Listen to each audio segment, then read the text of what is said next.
পৃথিবী জুলুমে ভরে যাবে, আর ঠিক তখনই একজনের আবির্ভাব হবে।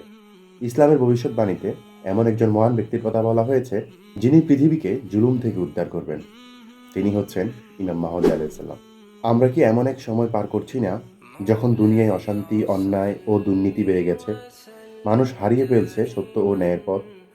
ইমাম মাহদী এমন সময় আসবেন, যখন মানুষের হৃদয় হয়ে উঠবে কঠিন, সমাজ হবে অন্ধকারে আচ্ছন্ন। তখনই মহান আল্লাহ প্রেরণ করবেন একজন ন্যায়পরায়ণ নেতাকে, যিনি হবেন হযরত মুহাম্মদ সাল্লাল্লাহু আলাইহি সাল্লামের বংশধর। তার নাম হবে মুহাম্মদ ইবনে আব্দুল্লাহ। হাদিসে বর্ণিত, আবু দাউদ শরীফে আছে, তিনি পৃথিবীকে জুলুমের পূর্ণ অবস্থা থেকে ইনসাফে পূর্ণ করে তুলবেন। কিন্তু প্রশ্ন হলো, তিনি কবে আসবেন? এর উত্তর একটাই, মহান আল্লাহ তাআলা ভালো জানেন। কিন্তু প্রশ্ন আসা উচিত, আমরা কি প্রস্তুত? আমরা কি এমন মানুষ যাদের পাশে থেকে ইমাম মাহদী ন্যায়ের লড়াই লড়বেন? নাকি এমন যারা অন্যায়কারীদের দলে পড়ে যাব? আজই সময় নিজেকে গড়ে তোলার, সৎ চরিত্রবান মুসলমান হওয়ার। সত্যের পক্ষে দাঁড়ানো। ইমাম মাহদী কবে আসবেন তা নয়, প্রশ্ন হলো তার আগমনের জন্য আপনি কতটা প্রস্তুত?